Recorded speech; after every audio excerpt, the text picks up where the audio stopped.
సర్వమంగళ స్వరూపంతో ఉంటాడాయన. ఉండి అన్ని ప్రాణులకు కూడా విశేషమైనటువంటి ఉపకారం చేస్తూ ఉంటాడు. అంత గొప్పగా పరమశివుడు వెలిసినటువంటి క్షేత్రం అరుణాచలం.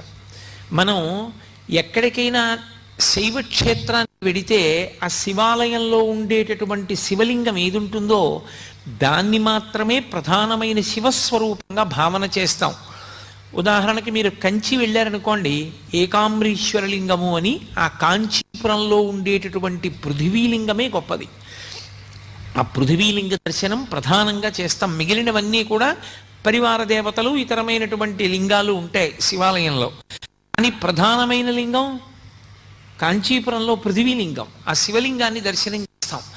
అరుణాచల క్షేత్రం దగ్గరికి వచ్చేటప్పటికి మాత్రం ఒక్కడే శివుడు అరుణాచలంలో ఉన్నటువంటి